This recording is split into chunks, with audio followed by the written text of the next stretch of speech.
welcome to QKS Group's podcast on how CISOs govern and secure AI attack surfaces. I'm Dr. Andrew Aken, and I'm the Vice President and Business Unit Head for Information Security and IT and Networking Infrastructure at QKS Group, a leading global advisory and research firm. And I have over 30 years of experience leading information security initiatives at organizations, as well as advising and consulting at several Fortune 500 companies. I've also taught management information systems and cybersecurity at multiple universities. Today, we have Hiral Shah, a dynamic cybersecurity leader and former global CISO with over 25 years of experience driving security at scale across global, regulated, and SaaS organizations. Hiral is known for turning complex risk into clear, actionable strategies. And today, he brings that same energy to one of the biggest challenges that we face, governing and securing AI attack surfaces while enabling innovation at speed. Hiral, would you care to elaborate on your background and how you've helped organizations to govern and secure AI attack surfaces? Sure. Thank you. Thank you for the great introduction. My name is Hiral Shah. I'm having a 25 years of experience to build and lead the cybersecurity and the GRC platform across the globe with the multiple organization, with the highly regulated organization, the state organization as well.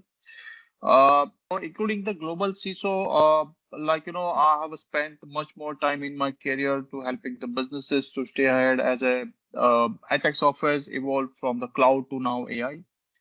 By turning complex risks into the clear, actionable strategy, today my focus is on enabling the organization to innovate confidently, while keeping the resilience and the trust at the core. Since the today's world, security, AI security is not just about the being the secure, secure the tool and secure the technology. It is about securing enough to move fast with the confidence. So this is my small introduction, and thank you, Andrew, for the welcoming me. My pleasure. Pleasure having you here on this podcast. So I was recently at RSAC, where the show floor was filled with vendors that were touting their agentic AI solutions to automate and improve the security infrastructure at organizations. However, much of that discussion was centered on how organizations can secure AI and how malicious actors are utilizing AI to improve their attack infrastructure. So, for our podcast today, we're going to focus on how artificial intelligence is becoming a new enterprise attack surface based on real world incidents and operational experiences. So, Hiral, would you care to open our discussion by talking about how AI adoption is expanding the enterprise threat landscape? Yeah, absolutely, Andrew. See, the nowadays in the today's world, AI doesn't just add new tools; it is reshaping the entire attack software because it is involving the lot of 360-degree of the areas in the tools and technology. So, if I can give you the point wise, maybe the first of all, it introduces the new entry point because AI system rely on the APIs, models, data sets are there. There are third-party services are there and which expand the number of components and create the new entry point that can be attack, that can be potential attack points are there. And so we are no longer just securing the application, but we are securing the model placed in the data flow.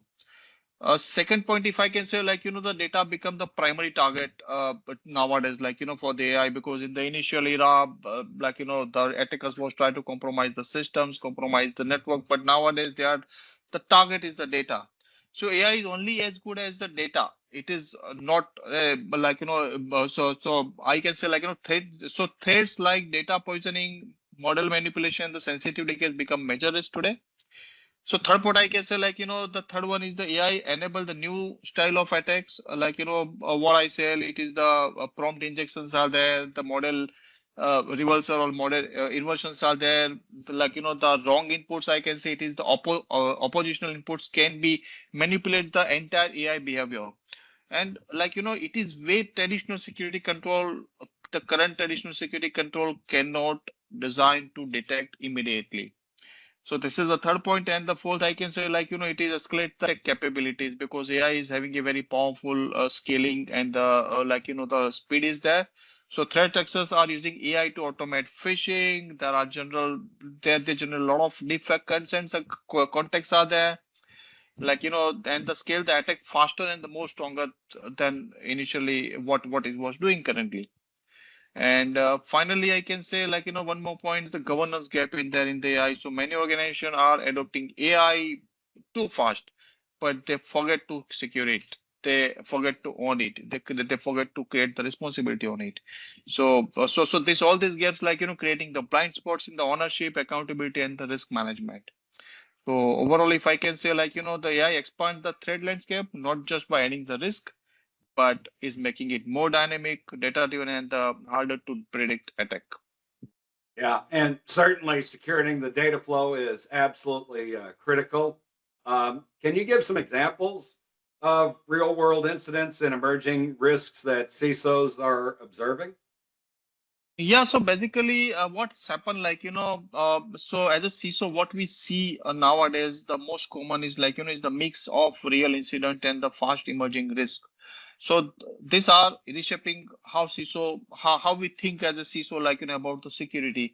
So I can give an example, the very most common examples is facing maybe almost all the corporate and the real world. The identity based attack by the AI. This is very common in nature, very common in practice by the AI. So in the 2024 and the 25, there are a lot of cases I have seen, I have studied about, where attackers used the deepfake videos and voice of the corporate key people, and they impersonate executives and the trick to employ, maybe all non-employees or maybe the sensitive employees into transferring sensitive data, transferring the insider of the the patent informations, and this is basically highly risky, and using this information, there are a lot of frauds has been happen. What is this, they are showing, it is showing that the identity itself is becoming unreliable nowadays, after, the AI introduced the attack surface, and even it is the creating live interaction, because they use the AI tool. And another example I can give you, the very example, the threat actors are leveraging tools like ChatGPT, which is very known tools, very open tool, and which is something unauthorized, or maybe it is very openly available in the market, which is easily generate the phishing campaigns, malware scripts, and the social engineering is much faster. So this is the example, which is you can say the real world incidents, and it is continuous emerging the risk. Yeah, and certainly identity is absolutely critical, and it's really the new perimeter for organizations today. And we're Yes. certainly going to take a deeper dive into fast emerging risk and how AI has certainly exacerbated the issue with how we're going to be able to respond at speed in a little bit. But what are some of the examples of security gaps that have been created by generative AI, shadow AI usage, as well as third-party AI tools? Okay, that's a good question, I think so. And this is the problem, even the real world problem nowadays, maybe almost everybody is facing. So, in my opinion, there are the couple of big gaps stand out. First is from technical standpoints, I can say. The generative AI introduced the risk like prompt injection, which I already stated in the in the previous question. So very common use with the AI risk is the it is the prompt injections, data exfiltration through the model output, and training data poisoning, which can compromise model integrity and the confidentiality. Second gap I can say, with the shadow AI, is unauthorized use of tool like ChatGPT. We lose the visibility, logging and the DL enforcement, creating gaps in data governance and the compliances. The third gap, which I observe and which is maybe very non-gaps is the third party AI services. Because that services is the bundle of the API exposures, insecure model hostings are there. There are a lot of unclear data are there, and there are lack of assurance around the model security. So that is creating the bigger supply chain integrity as well. So if I can say in the common thread in loss of common thread is loss of control over the data behavior and the accountability. Yeah. So this is the input which I can share. Yeah, and certainly one of the things that unfortunately has been enabled by AI is organizations being able to deliver cyber threat as a service. And Right. so they don't, the people that are attacking our systems don't even necessarily need to have a fundamental understanding of how what they are doing is going to be impacting. They could just rely on these service providers for being able to develop their attacks and then implement them, much like what we had seen early on in cybersecurity, where script kiddies would just utilize other people's tools in order to be able to initiate their attacks.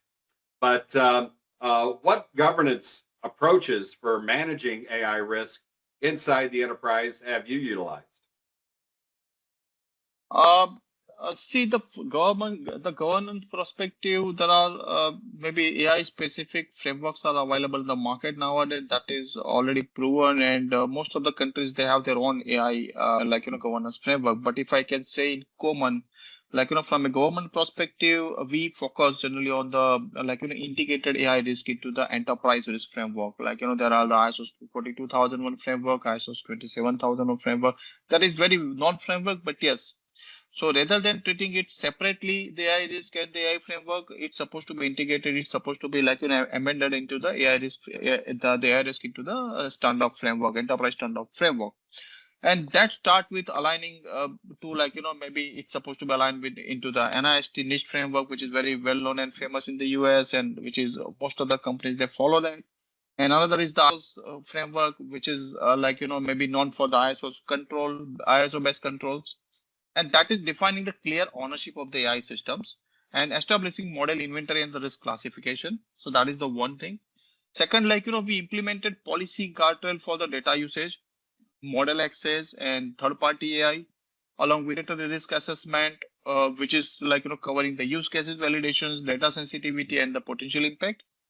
And lastly, I can say the one thing is equally important, is the continuous monitoring and auditability, because this is the most important part in any system, even specifically into AI. I can say monitoring and it's supposed to be having a capability of the auditability, which is ensuring the logging, explainability, and the periodic reviews are in place.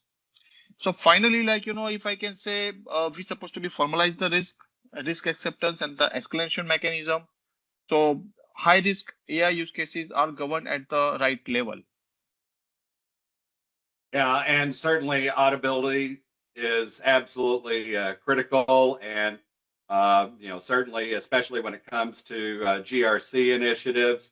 But what changes have you made in detection, security operations, and incident response? Okay, so yes, I think this is very good question, because there are significant changes has been occurred while once the AI has been came into the market, even companies have started adopting the AI. After that, I think AI has pushed AI has pushed us to be as a CISO or as a security professional. It has pushed us to be rethink detection and the response in a there are a lot of few sorry, the few ways are there. So first, we have enhanced as a CISO, we have enhanced the detection to cover the AI specific threats, like prompt injections are there, the anomalous model behaviors are there. There are the data exfiltrations are there through the AI output, and by extending. So what we did, we have extended our SIEM and the telemetry beyond the traditional log. We have included all the AI related applications and the AI models, included into the SIEM to be ensured about the monitoring and the continuous creating the alert. Second is in securing the operations. As a CISO, we integrated the AI-assisted threat detection. So generally, monitoring the AI, we also use the AI to monitor what is AI is behaving. So it is in loop. But yes, end of the day, we also use the same trick and same speed. So utilizing the AI to be for the threat detection and the correlations, helping teams. So using this AI tool, we help our team to identify pattern, respond faster, and especially for larger scale phishing and the identity attacks. And thirdly, I can say for the incident response, yes, we already have updated playbooks, which is included AI related scenarios like model compromise, data leakage via AI tool, or defect driven fraud, along with the clear escalation and the containment steps. So overall, I can say it is about the evolving SOC capabilities to secure not just the systems, but also model data flow and AI driven interaction. Yeah, and as we've talked about earlier, identifying and protecting our data is absolutely critical. And certainly when it comes to the utilization of artificial intelligence on the protection side, we've got to move beyond, the traditional log and tools that focus, simply on parsing the logs, and but it does not alleviate our need for the normalization of now even unstructured data, so that we can make sure that the data that we're using for helping us make our decisions with the help of AI is going to give us the correct answers. Now, Right. for those who don't know, Anthropic's Claude Mythos is an advanced general purpose AI model that is specializing in generating autonomous cybersecurity tasks and agentic coding. However, it's gained a lot of attention for discovering thousands of previously unknown zero-day vulnerabilities and producing working exploits that malicious actors can use to automate and execute complex multi-step attacks across many environments, which has really scared a lot of CISOs. And so what recommendations would you have for organizations to prepare for Anthropic's Mythos, and how malicious actors are going to be utilizing that for automating the generation of attacks against our system? Okay, so if we are so here we are talking about a specific model, but I can say whether it is the Anthropic methods or any next generation AI platform, the key is to prepare for more autonomous and the integrated AI systems. Right. So first of all, I would like to say we supposed to be established the AI governance early in terms before buying the AI tool, we must have a clear ownership. We have a model inventory before implementing or maybe the post implementation, and there are the risk classification aligned with the standard framework, whether we adopt the NIST framework or we adopt the ISO 42001 or any AI risk management framework. Second is, I can say the implementation must have a very strict data controls. It should not be having a leverage, or it should not be having a flexible role. So that will help us to be create the more control on the data. And non-data must we always have to use the non-data. We should not use the non-data or maybe the raw data. Where is the flow, and and everybody has to be aware about what is the data flow, and ensure the data leak prevention, or you can say the DLP access control must be extended or must be integrated to the AI interaction. It can definitely help us to be create the secure platform. Third is, I can say we're supposed to be and almost all the CISO, they focus on the secure integration. So that is integration with the APIs. There are the plugins out there. There are third-party models. So that all models must go through the same security and the risk assessment as any critical system. So risk assessment also playing the most important part here. And finally, every company or maybe every model or every the account the person supposed to be as a CISO supposed to be invest in the monitoring and the human oversights. You need to be visibility. You must have visibility into model behavior, outputs, and the decision with the ability to intervene when needed. So it should not be completely automatic. They must have a control by the human, monitored by the human, specifically in the sensitive integration or sensitive AI utilization. Because see, the AI become more autonomous. The risk is not just what it access; it is what it decided. So yeah, so this is my answer. I hope I'm able to answer this question. This is, I think, most difficult question I got from you. Yeah, and certainly to me, it reemphasizes the need for CISOs to focus on making sure that they are at least doing the basics. When it comes to patching and backups and everything else. But it also reemphasizes the importance of adopting a zero trust model for cybersecurity. So that we can, limit the blast radius when incursions do occur, and that we are able to not only mitigate, but with the focus on the inclusion of identity as the perimeter, being able to better secure our systems, and as we're able to do so, utilizing Mythos type models in order to be able to help us to identify where those holes in our network might be, so that we're able to get those taken care of before the attacks can actually begin. So I really appreciate the time that you've spent in this webinar, and certainly we've covered a lot of areas related to how we can utilize AI to help secure our organizations, as well as protecting against AI attacks. Do you have any additional points that you'd like to make before we close out this session? Okay, so I have a maybe just share the recommendation. There is you can say the 2 to 3 key takeaway, or maybe 2 to 3 recommendation I supposed to I want to share with the audience. First of all, definitely, CISO and the AI governance must be established now. Now, in terms of it's supposed to be established with the clear ownership, with the build the AI inventories, and align the risk management with the framework. Second is the company must have a control over the data, whichever the data they are utilizing into the AI. Third is, I want to say, they're supposed to secure the AI ecosystem end to end, not be leverage, or they should not be create any, skip any gap or any area in between.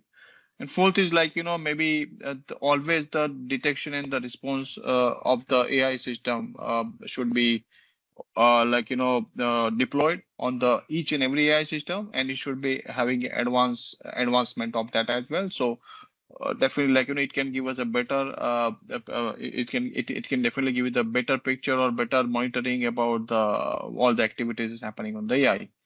So yeah, so that's basically the final closing from my side.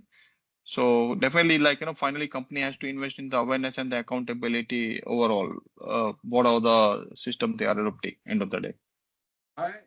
Well, thank you very much for joining us today, Hiral, on this podcast, and look forward to expanding on this conversation later. And I hope you have a wonderful rest of your day. And to all of those that are listening, I hope that you were able to gain some useful direction on how we can utilize and protect our systems from AI. Sure. Thank you very much.